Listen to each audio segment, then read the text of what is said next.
నమస్తే అందరికీ, ఎలా ఉన్నారు? ఈరోజు నా చిన్నప్పుడు మా అమ్మ తరచుగా చేసే దొండకాయ ఫ్రై అండ్ మజ్జిగ పులుసు రెసిపీ మీతో షేర్ చేసుకుందాం అనుకుంటున్నాను. ఇక్కడ ఒక చిన్న కరెక్షన్ ఏంటంటే, మజ్జిగ చారు వేరు, మజ్జిగ పులుసు వేరు. ఆ రెండు టోటల్లీ డిఫరెంట్ ఐటమ్స్ అండి. చాలామంది మజ్జిగ చారునే మజ్జిగ పులుసు అనుకుంటూ ఉంటారు, కానీ ఆ రెండు డిఫరెంట్. మజ్జిగ చారు అంటే జస్ట్ మజ్జిగ చేసి అందులో తాలింపు వేస్తారు, కానీ మజ్జిగ పులుసుకి ఒక ప్రాసెస్ ఉంటుంది. సో ఆ రెండు రెసిపీస్ని నేను మీతో షేర్ చేసుకుంటున్నాను. ఇంకా ఆలస్యం చేయకుండా మన రెసిపీస్ని స్టార్ట్ చేసేద్దాం. ఫస్ట్ ఒక ప్యాన్ హీట్ చేసుకొని అందులో కొంచెం ఆయిల్ వేసుకోవాలి. ఇది దొండకాయ ఫ్రై కాబట్టి కొంచెం ఆయిల్ ఎక్కువే పడుతుందండి. ఆ ఆయిల్ కాస్త హీట్ అయిన తర్వాత మనం తాలింపు గింజలు వేసుకోవాలి. అంటే నేను ఇక్కడ జీలకర్ర, ఆవాలు, పచ్చిశనగపప్పు అండ్ ఎండుమిరపకాయలు వేసుకుంటున్నాను. మీకు కావాలంటే ఇంకా మినపప్పు, ఇంకా ఇంగువ ఇలాంటివి కూడా వేసుకోవచ్చు అనమాట. ఇవి కాస్త ఫ్రై అయిన తర్వాత కొంచెం కరివేపాకు, అలాగే 4 దంచిన వెల్లుల్లి రెబ్బలు వేసుకోవాలి. కొంతమంది దొండకాయ ఫ్రైలో ఉల్లిపాయలు కూడా వేసుకుంటారు కట్ చేసి, కానీ నేను ఉల్లిపాయలు వేయడం లేదండి. అది టోటల్లీ ఆప్షనల్. మీకు కావాలంటే కొంచెం కర్రీ క్వాంటిటీ ఎక్కువ ఉండాలి అని అనుకుంటే చిన్న చిన్నగా కట్ చేసుకున్న ఉల్లిపాయ ముక్కలు కూడా వేసుకోవచ్చు. అదొక రకం టేస్ట్ ఉంటుంది. అండ్ ఉల్లిపాయలు ఏమీ వేసుకోకుండా దొండకాయలు మాత్రమే వేసుకొని చేసుకుంటే డిఫరెంట్గా ఉంటుంది. అండ్ నేను లేత దొండకాయలు ఇలా చిన్న చిన్నగా కట్ చేసి పెట్టుకున్నాను సర్కిల్స్ లాగా. ఈ తాలింపు అంతా వేగిపోయిన తర్వాత దొండకాయ ముక్కల్ని పోపులోకి వేసేసుకోవాలి. ఫస్ట్ దొండకాయ ముక్కల్లో మనం ఏమి వేయకుండా ఇలా కలుపుకొని మూత పెట్టేసుకొని కొంచెం మగ్గేంత వరకు ఉంచుకోవాలన్నమాట. సో కొంచెం సేపటికి చూడండి, దొండకాయ ముక్కలన్నీ కూడా కొంచెం సాఫ్ట్గా అయ్యాయి కదా. ఇప్పుడు ఇందులో ఉప్పు, పసుపు వేసుకుంటున్నాను. ఈ ఉప్పు, పసుపు త్వరగా ఉడకడానికి హెల్ప్ చేస్తుంది. అంటే మనం ఈ ఫ్రైలో వాటర్ లాంటివి ఏమీ యాడ్ చేయం కాబట్టి ఈ పసుపు, ఉప్పు వేస్తే ఆ దొండకాయల్లో నుంచే కొంచెం వాటర్ వచ్చి త్వరగా ఉడుకుతుంది. సో ఇలా కలిపేసుకొని మూత పెట్టి సిమ్లో పెట్టేసి ఇంకా అది పూర్తిగా ఉడికిపోయేంత వరకు దాని వైపు చూడక్కర్లేదనమాట. నెక్స్ట్ మన రెసిపీ ఏంటంటే మజ్జిగ పులుసు కదా. సో మజ్జిగ పులుసుకి నేను తీసుకున్న మెయిన్ ఇంగ్రీడియంట్స్ అయితే ఇవేనండి. కొంచెం పచ్చిమిర్చి, అల్లం, వెల్లుల్లి పక్కన పెట్టుకోవాలి. ఈ పచ్చిమిర్చి ఏంటంటే మన కారానికి తగ్గట్టు తీసుకోవాలన్నమాట. ఒకవేళ మీ ఇంట్లో ఉన్న పచ్చిమిరపకాయలు కారం తక్కువ ఉంది అనేట్లయితే మీరు ఇంకో 2-3 పచ్చిమిరపకాయలు యాడ్ చేసుకోవచ్చు.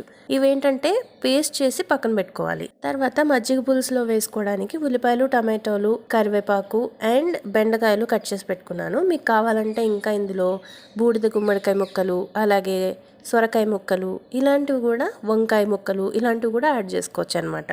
అండ్ చిక్కగా చేసి పెట్టుకున్న మజ్జిగ అంటే పల్చగా చేయకూడదండి. మజ్జిగ చారుకి లాగా మజ్జిగ పులుసు కాబట్టి కొంచెం చిక్కగానే ఉండాలి. పెరుగులో జస్ట్ కొంచెం వాటర్ వేసి అండ్ లాస్ట్లో వేసుకోవడానికి ఫ్రెష్ కొత్తిమీర నేను ఇక్కడ కడిగి పెట్టుకున్నాను. సో మెయిన్ ఇంగ్రీడియంట్స్ అయితే ఇవే మన మజ్జిగ పులుసుకి. ఇప్పుడు మనం ప్రాసెస్ స్టార్ట్ చేద్దాం. ఫస్ట్ ఒక ప్యాన్లో కొంచెం లైట్గా ఆయిల్ వేసుకోవాలి. అందులో తాలింపు గింజలు అంటే ఎక్కువ పప్పులు అవి ఏమి వేసుకోక్కర్లేదండి. దీనికి జస్ట్ ఆవాలు, జీలకర్ర వేసుకుంటే సరిపోతుంది. ఆ తాలింపు వేగిపోగానే మనం కట్ చేసి పెట్టుకున్న కూరగాయ ముక్కలన్నీ వేసుకోవాలి. అది కొంచెం కలిపేసి ఇప్పుడు ఇందులో ఉప్పు, పసుపు వేసుకొని ఒకసారి కలిపేసుకొని మంట సిమ్లో పెట్టేసి మూత పెట్టేసి ఉడకపెట్టుకోవాలన్నమాట. మధ్య మధ్యలో చూసుకుంటూ కలుపుకుంటూ ఉండాలి, ఎందుకంటే అడుగంటిపోయే అవకాశం ఉంటుంది కాబట్టి. ఇలా ఈ బెండకాయ ముక్కలు ఉడికిపోయేంత వరకు మనం మూత పెట్టుకొని సిమ్లో ఉడికించుకోవాలి. కరెక్ట్గా ఒక 3 నిమిషాల తర్వాత బెండకాయ ముక్కలు అన్నీ సాఫ్ట్గా అయిపోయినాయండి. సో ఇప్పుడు మనం మిక్సీ పెట్టుకున్నాం కదా అల్లం, వెల్లుల్లి, పచ్చిమిర్చి, ఈ ముద్దని యాడ్ చేసుకోవాలన్నమాట. మెయిన్ ఈ మజ్జిగ పులుసుకి టేస్ట్ మేకర్ ఏంటి అంటే ఈ మసాలా ముద్దనే టేస్ట్ మేకర్ అనమాట. సో ఇది వేసేసి ఒక 2 నిమిషాలు అటు ఇటు తిప్పుతూ ఆ పచ్చి వాసన పోయేంత వరకు వేయించుకోవాలి. ఇది వేసి కలుపుతుంటేనే ఒక మంచి సువాసన వస్తుందండి. అసలు ఆ స్మెల్కే మనకి ఆకలి స్టార్ట్ అయిపోతుంది. సో 2 నిమిషాలు ఇలా కలిపితే చాలండి, ఇంకా ఎక్కువ టైం అవసరం లేదు. ఫైనల్గా మనం చిక్కగా చేసి పెట్టుకున్న మజ్జిగని ఇందులో వేసేసుకోవాలి. అయితే ఇక్కడ మెయిన్ ఏంటంటే మనం మజ్జిగ వేయక ముందే స్టవ్ కట్టేసుకోవాలన్నమాట. స్టవ్ ఆన్లో ఉంచుకొని మజ్జిగ మనం బాడీలో వేయకూడదు. లాస్ట్లో కొత్తిమీర చల్లుకుంటే పాతకాలపు పద్ధతి మజ్జిగ పులుసు రెడీ అయిపోతుందండి. ఇదొక్కటి ఉంటే చాలు, ఇంకా కూరలు, పచ్చళ్ళు ఏమీ అవసరం ఉండదు. సో ఇది కంప్లీట్ అయ్యే లోపల ఇంకో పక్క నా దొండకాయ ఫ్రై కూడా కంప్లీట్ అయిపోయిందండి, చక్కగా ఉడికిపోయింది.